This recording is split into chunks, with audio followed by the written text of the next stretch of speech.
Hey, what is going on, everyone? Welcome back to the channel. My name is Hart. Today, I'll be breaking down this game two showdown slate here on DraftKings between the Lakers and the Nuggets. Game two of the Western Conference Finals. Can't wait to watch this tonight. Last game was fantastic, the first game there. So, looking forward to this game tonight. Going to be breaking down my favorite early little core plays when it comes to the captain spot and the utility spot and all that good stuff in this video. So, make sure to hit that like button and subscribe. Do really appreciate all the likes recently on these videos. It's been huge. If we get to 50 likes on this video, that'd be great. Make sure to check out my PrizePicks video after this. We're on a nice little 4-0 streak there to start off the conference finals. And yeah, let's get into this breakdown. Make sure to follow me on Twitter at HeartDFS, as you can see here. Coming off another 2-0 sweep there on PrizePicks. So yeah, make sure to follow me over there on Twitter. And a quick recap of my lineup from yesterday. So the core plays that I put up on my Patreon, which you can find linked down below, were Jaylen Brown at captain. He did pretty solid. Jimmy Butler, and then Caleb Martin and Robert Williams. So all four of those core plays were fantastic. I filled it out with Marcus Smart and Malcolm Brogdon. So it was a solid day overall, 238.62 scoring wise. Was pretty close to the correct path 2 days in a row to a takedown. So the takedown lineup was Jimmy at captain, Jaylen Brown, Smart, Gabe Vincent, Caleb Martin, Robert Williams. So I was only one person off. It was, paying down to Gabe Vincent and then switching Brown and Butler. And I would have been right there with the winning lineup tonight. So been on a nice little streak there the past 2 days in just terms of just kind of seeing the board correctly. So hoping to continue that into tonight. So for this Lakers in Denver game two, the Lakers are 5.5 point dogs, and it's a 227 game total. So once again, the Nuggets are favored, and they have not lost a home game yet. I don't think the Nuggets have lost a home game. The Lakers have not lost a home game, and the Heat have not lost a home game yet in the playoffs. Um, the Celtics are the only ones. I think they're like 4-4. So yeah, it'll be interesting to see if the Lakers can steal one here at Denver in this series.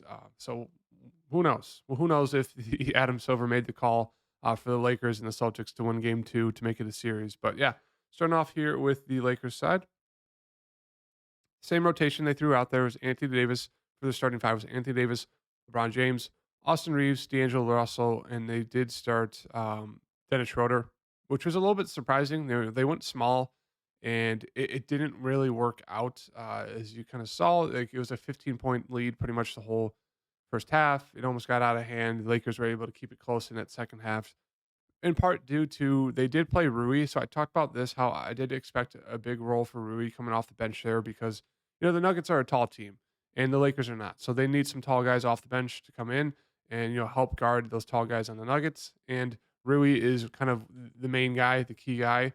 So he saw 28 minutes. He actually was doing pretty decent on Jokic and went off for 21 fantasy points at 3,600. Excuse me, 4,000. So he dropped down $400 now. So I think it'll be super popular, which is pretty annoying because we got him at pretty low ownership that first game. But yeah, I still think he's a very solid play. Vanderbilt, I expected him to play more. He only played 10 minutes, but it'd be interesting to see maybe they switch Rui with Schroeder in the starting lineup, or they bring Vanderbilt off the bench and start him over Schroeder.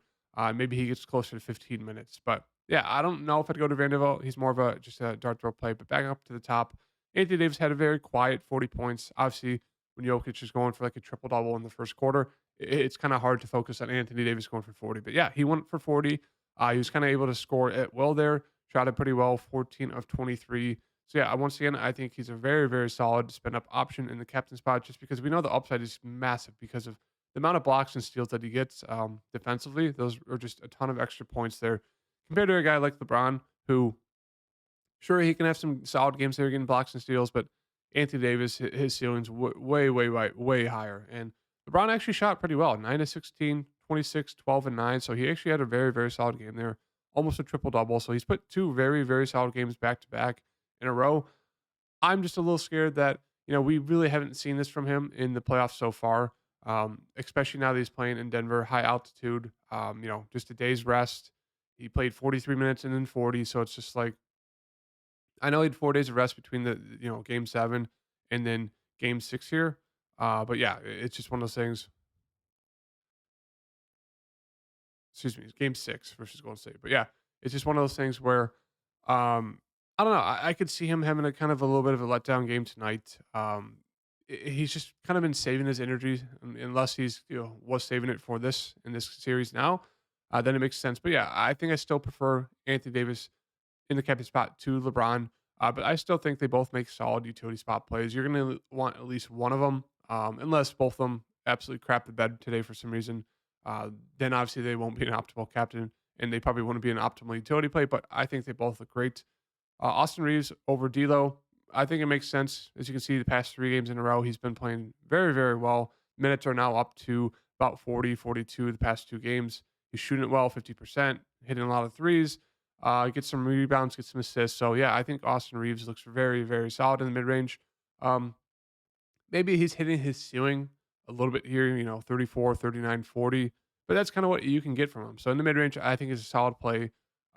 You can make an argument that if you think he's going to go for 40 fancy points again, you could throw him in the captain spot. It would definitely open up your lineup a little bit. But yeah, I think maybe pump the brakes a tad on the deal, or excuse me, on Austin Reeves, just a tad. I like him. I think he's a solid utility spot play, but maybe just pump the tads on his fantasy output right now.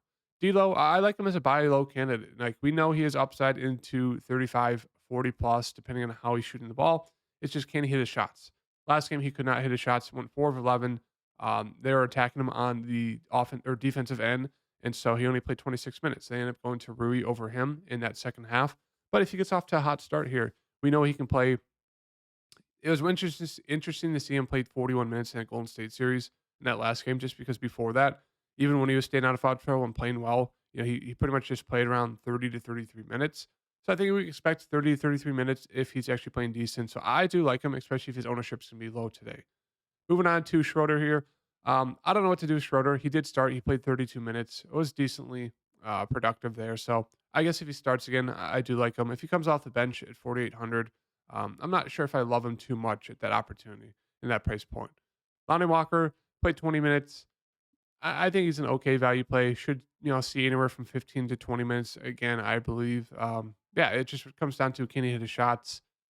It looks like this is one of those series where he might not be too involved just because the Nuggets are a taller team. So it's like I don't know if they'll go to Lonnie much. I think he's just a risky, okay, cheap value play. Rui, once again, I really like him. Gonna be unfortunate today because I think a lot of people are gonna be all over him just because they saw him play 20 minutes. He was actually decent defending Jokic in that second half. So I think a lot of people are gonna jam him in. So if he's like egregiously overowned, I think he can make the argument to fade him, but still, I think he's a great play there in the utility spot, 3,600. We know he's upside offensively. It's just can he get the minutes? Like if he's going to see mid 20s minutes at 3,600, I think he's just a very solid play, even if he's like 50% owned. Vanderbilt, it'll be interesting to see who they start if they keep going to Schroeder, which I don't think they should, just because Schroeder is just too small compared to all the Denver Nuggets. So it's like they're going to need to throw in Vanderbilt or Rui in that starting lineup to kind of help out because the Nuggets absolutely killed them in the first half there when when the Lakers are playing small. So I do have a slight interest in Vanderbilt, but at the same time, I really don't. And that's really it on the Lakers side. Moving on to the Denver side here, obviously Jokic, the dude's just unbelievable. 88 fantasy points, 34, 21, and 14 with 2 blocks. I think he had 13 rebounds in that first quarter, which is insane. 12 of 17, super efficient. So it's like, yeah, it's hard not to love Jokic. It's hard not to jam him in the captain spot. I'm sure he'll be like 35% owned, 40% owned in the captain spot, probably 95% overall on the showdown slate. So if you want to get different, you can fade him in the captain spot. I will say that, but obviously it's very risky because this dude is just unbelievably good, and he's just absolutely stuffing the stat sheet. So if you're fading him in the captain spot, you're really hoping for him to go for like 60 or less fantasy points, which it could happen. Maybe the Lakers come out and start double teaming him more or something. We'll have to wait and see. But they did just play him straight up. They did kind of show and help on some occasions there. But yeah, I mean, Jokic looks fantastic. It's hard fading him. I will just say that. Jamal Murray, once again, I do really like him. Had a great game there, 54 fantasy points. It was just frustrating because Anthony Davis and Jokic went off as well. So it's like us having Jamal Murray in the captain spot. It worked out. We cashed, some of us cashed just because it depended on who you put into the utility spot. But I think once again, he's a great, great play there. The matchup is just great for him. Dennis Schroeder, whatever guard they put on him, he should be able to absolutely cook them. His only struggle was trying to guard LeBron defensively. So he did get in some foul trouble. He lost probably like 3 minutes there because of that. But yeah, I mean, I love him in the captain spot once again. So I'm going to throw him in there for right now. It's just, the matchup wise, no one's going to be able to guard Jamal Murray. Sure, they could put Vanderbilt on him. Maybe that would help a little bit, but still, I think Jamal Murray would absolutely cook Vanderbilt. It worked out for like a game or two with Steph, and then Steph just absolutely cooked Vanderbilt, and then Vanderbilt moved to the bench. So yeah, I'm loving Jamal Murray there. MPJ and Aaron Gordon. I'm sure MPJ will be way more popular than Aaron Gordon, just because obviously he's been a better producer overall, better shooter. If he hits his shots, he will play mid 30s minutes, and he can get the rebounds as well. So he does have double double upside, as you can see here, went for 37 fantasy points. So I think he's a solid play. But if he's going to be way over owned compared to Aaron Gordon, I'd rather go to Aaron Gordon. Aaron Gordon had a great start to the first quarter. I think he had like 12 fantasy points, and then he did it just absolutely nothing in that second half there. They're going to need him to step up. Him going for 7 fantasy points in 3 quarters, the last 3 quarters, is not going to help him out at all. So I like him as a very solid pivot play in the mid range over MPJ. But I think both are solid plays. Obviously, MPJ looks way better, but if you're like a pivot play person based on ownerships, Aaron Gordon's your guy. Bruce Brown really got a price jump here. $1,400. He jumped up. He played 24 minutes.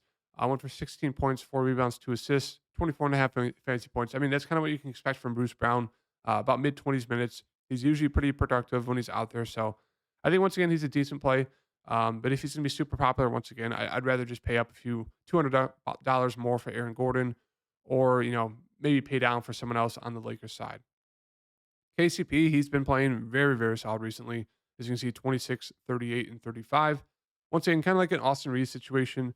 KCP's minutes are not always guaranteed. They've been solid the past like 5, 6 games, so it looks like they're going to continue to roll with that. But he's going to get steals, blocks. I mean, he can do a little bit of everything. He can hit shots.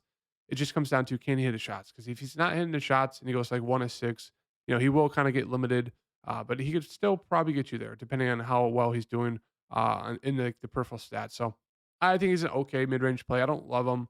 He's kind of just been producing more than you'd expect. But if you want to ride the hot streak, I don't mind it. And that's really it. Jeff Green plays 18 minutes. He's just not very productive when he's out there. So he's an absolute dart throw if you want to take a shot on him. And that's really it. It's one of those things where there's really no value under 4,000. There's no value under 6,400 for the Nuggets side. They're just running a very tight rotation with Jokic, MPJ, Aaron Gordon, KCP, and then Jamal Murray. And then off the bench, they're just bringing in Bruce Brown, Jeff Green, and then they're sprinkling in some Christian Brown. So I guess you could take a shot on him, but don't love that. And obviously the Lakers are running like an 8-man rotation as well. So I will mention you could do the strategy. So the strategy that won the showdown slates for this first game here was, I think it was, I'll build it out. I think it was AD in the captain spot. So it was the strategy where you take a 0 in one of your utility spots, so it allows you to pay up for more stars. So what I mean by that is Anthony Davis was the captain. I think they had Jokic, and I think they had Jamal Murray in there. And then they took it didn't matter what 1,000 guy you took. You just throw in a guy who's $1,000, and then it gives you the ability to pay up for 2 other people. I think one was Rui, and the other was, or no, it was KCP, and then 3,200. The prices are all messed up because of obviously the first game happening, but then I think it was that. I think this was the winning lineup. Obviously, the prices are have jumped up, especially for KCP. So obviously, it's not working right now. But this was the winning lineup where they took a 0 from the one utility spot person, but it allowed them to pay up for Anthony Davis and the captain, have Jokic, have Murray, and then pay up for Rui and KCP. So that's a strategy you can always do, is just take an L, just because the top 4 main guys, Jokic, Davis, James, and Murray, are just such big pieces of their offenses. It's really hard to fade one or fade 2 and feel great about it. So that's why that strategy of taking a 0 with a utility spot guy opens up that ability to jam in one more of those stars, and then be able to afford to pay for someone else to finish out your lineup. So overall, the order of the core plays are once again going to be Jamal Murray in the captain spot for me. I just love the upside and the matchup once again for him. I think it's great. I love getting to Rui down there at 3,600. I once again like Aaron Gordon is a contrarian play there, 6,800 pivot play off of KCP, a pivot play off of MPJ. The minutes were there. They're going to need him to guard LeBron. They're going to need him to step up. So I do like him. If he goes for mid to high 20s fancy points, maybe even 30 fancy points, it'd be very solid from him. So I think he's a solid pivot play. He really hasn't flashed this young in forever, but I think he's a decent play there. And those are the three I really like. In terms of like, another play, obviously I'd probably get to Anthony Davis over LeBron right now, and then kind of go from there. So early look core plays are right there. Make sure to hit my Patreon up, down, link down below for the final early look plays, or excuse me, the final core plays going into tonight's game. Make sure to hit that like button, and I'll see you guys in the next video. Peace.